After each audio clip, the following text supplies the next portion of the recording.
Take down your gate or face the committee. That's what Denise screamed at me Thursday morning while I sipped coffee watching mist on Pine Lake. Nothing about this felt normal. Papers shoved in my face, photos snapped at night, people whispering about rules I never agreed to. 8:30 Thursday morning, I'm holding the most ridiculous paper I've ever seen. Notice of architectural violation. Gate installation restricts lakeside access standards. Official letterhead, committee signatures, legal terminology to choke a lawyer. But here's what gets me, this gate has weathered iron hinges standing longer than half these people have lived here. I sip coffee from my thermos, watching deer tracks disappear into forest. Mist rises off Pine Lake through trees. Same as every morning for 30 years, same as when my grandfather built this cabin in the 1960s. Now Denise Marshall, HOA committee chair, wants to tell me my family's property rights don't matter because of some lakeside walkability initiative that sounds invented yesterday. Derek, I hope you understand this isn't personal, Denise says, adjusting her bright yellow vest that makes her look like a lost crossing guard. She holds a thick clipboard and vendor brochures. The Pine Lake Community Trail Initiative requires compliance with new accessibility standards. Your gate installation blocks community access to the lake trail system. She gestures at my simple wooden gate like it's a fortress wall instead of basic property boundary that keeps hikers off private land. I lean against the weathered pine post my grandfather sunk decades ago, feeling familiar grooves worn smooth by weather. Denise, this gate's protected the cabin trail since my grandfather built it. What authority exactly do you think you have over pre-existing cabin properties? She pulls out vendor materials from City Stride Solutions, complete with photos of modern trail systems and accessibility ramps that look nothing like our rustic forest community. The committee has partnered with professional consultants to ensure compliance with updated lakeside access requirements. I flip through materials noting price estimates that would make a small-town mayor faint. Trail upgrades, accessibility compliance, professional installation services. Numbers keep climbing, and I wonder who's getting the biggest piece of this pie. So let me get this straight. You want me to remove my grandfather's gate so the community can walk through my private property to reach a lake that already has public access through the boat ramp? Derek, we're requiring compliance with architectural standards that ensure community lakeside access isn't obstructed by unauthorized gate installations, Denise corrects with practiced explanation. She points to vendor materials about barrier removal for emergency access, which sounds important until you realize emergency services never used cabin trails for lake operations. You know what, Denise? I'll need proof that these lakeside access bylaws actually apply to existing cabin properties. And I'd love to understand when the HOA gained authority over properties that predate its existence by 20 years. Coffee tastes bitter in cool morning air, but helps me focus on facts instead of this situation's sheer audacity. She checks her phone, adjusts her vest, clearly preparing to leave. You have 14 days to achieve compliance. The committee will be monitoring progress closely. That evening, I'm reviewing the violation notice when I notice something odd. Movement around my gate. Someone with a flashlight is taking photographs, carefully positioning emergency equipment to make it appear my gate blocks access. Why are they staging photos in the dark? Friday morning brings an unpleasant surprise. Multiple neighbors have forwarded posts from community social media featuring my gate prominently.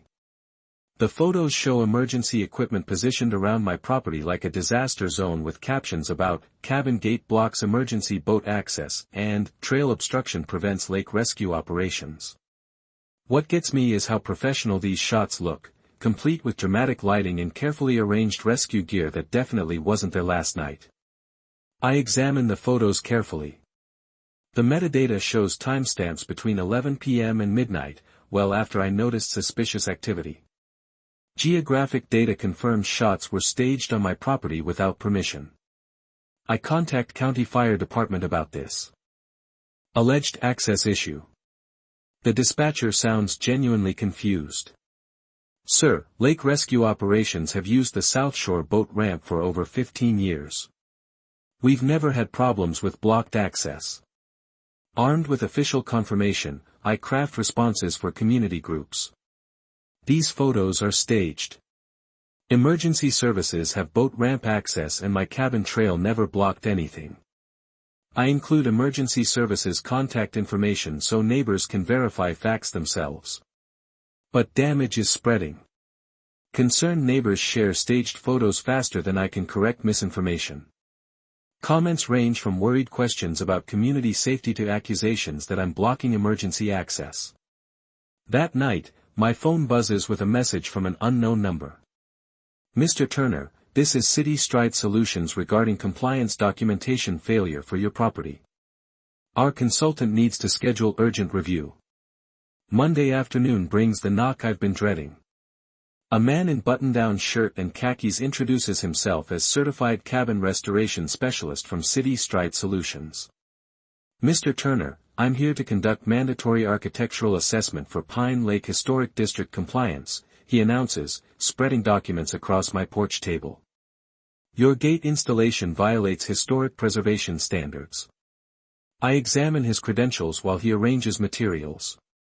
The license looks official at first glance, but issue date seems oddly recent for someone claiming expertise.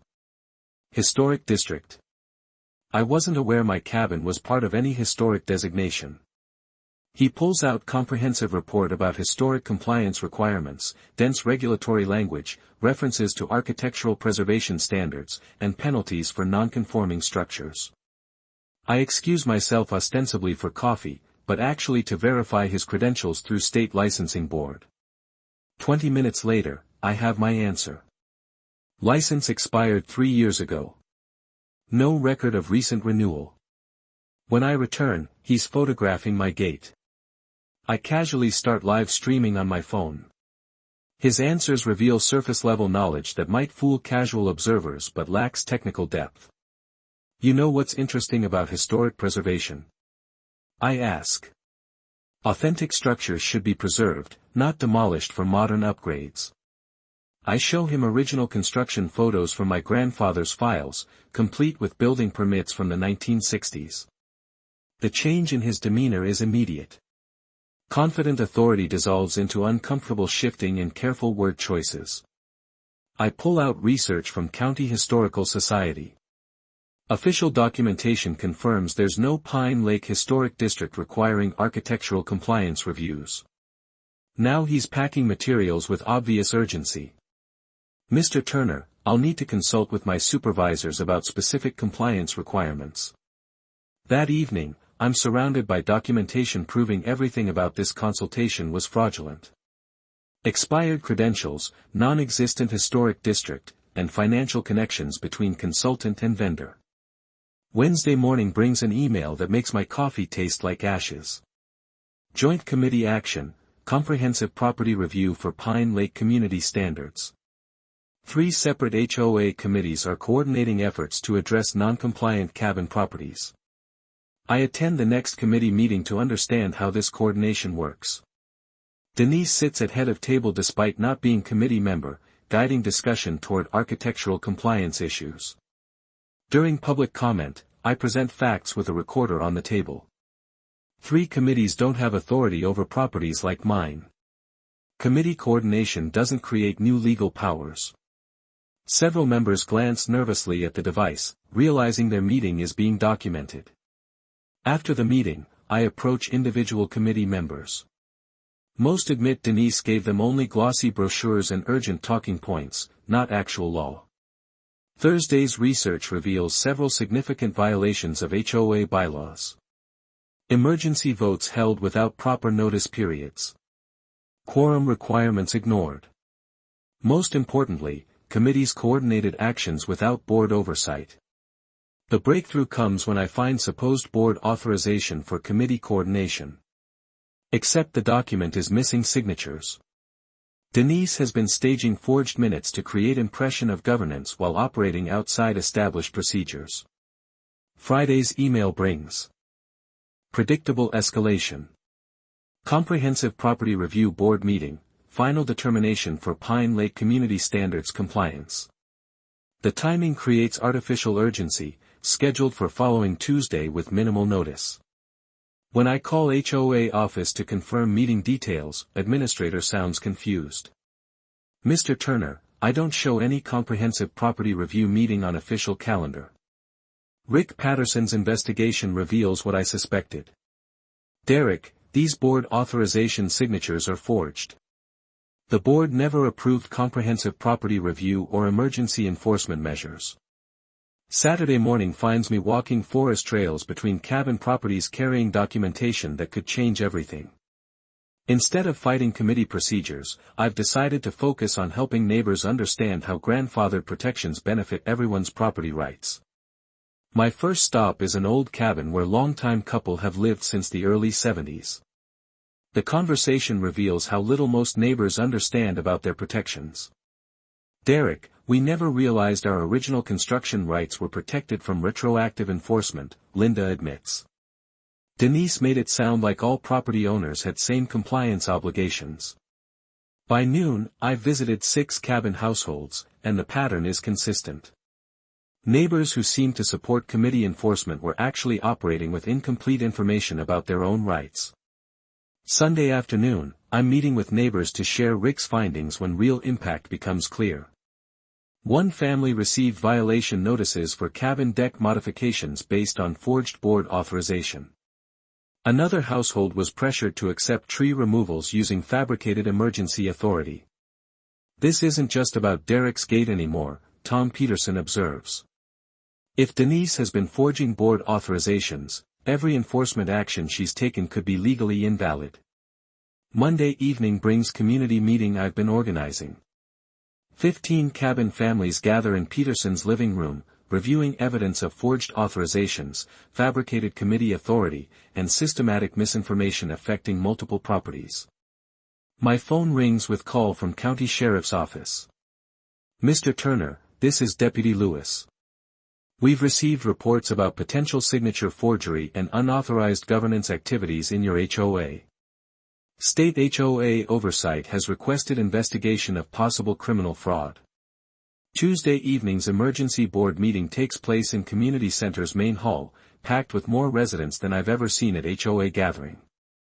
Word has spread about systematic procedural violations.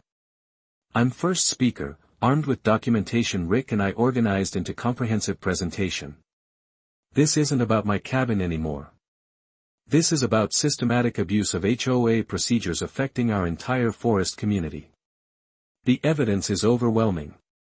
Social media staging with fraudulent emergency access claims. Use of expired professional credentials to intimidate homeowners. Committee vote manipulation without proper authorization. Forged board signatures for false authority claims. Multiple families present evidence of enforcement actions taken under fabricated authority. Violation notices issued without proper board approval. Vendor contracts approved through forged authorizations.